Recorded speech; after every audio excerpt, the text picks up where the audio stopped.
C'est le moyen de transport par excellence. 7 Français sur 10 utiliseraient majoritairement leur voiture pour leurs déplacements quotidiens. Chaque jour, ce sont plus de 26 millions de trajets domicile-école qui sont effectués. La société EcoCO2 lutte depuis 2009 pour accélérer la transition écologique et ces déplacements quotidiens posent plusieurs problèmes.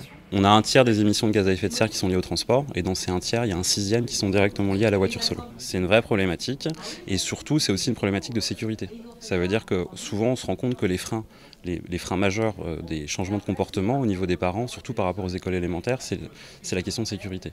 Donc on va énormément aussi travailler sur comment on va améliorer la sécurité aux abords des écoles pour que les parents puissent progressivement changer de comportement dans le déplacement de leurs enfants. Une voiture rejette 45% d'émissions de CO2 en plus. En limitant ces trajets réguliers, vous réduisez les émissions de CO2 responsables du changement climatique.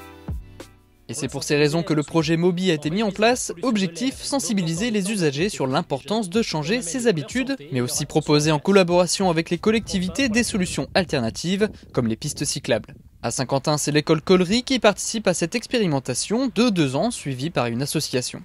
Donc on va intervenir à la fois sur les actions de sensibilisation, des animations qui vont avoir lieu auprès des classes, et on va intervenir en accompagnement d'une concertation. Donc on va proposer plusieurs rendez-vous tout au long de l'année, à l'équipe éducative, aux parents d'élèves, aux représentants des élèves, aux services de la commune et aux associations locales, de manière à pouvoir vraiment se concerter sur les freins, les leviers.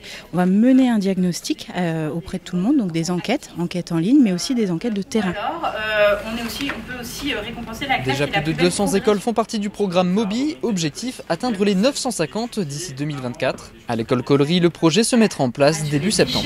On travaille sur la biodiversité et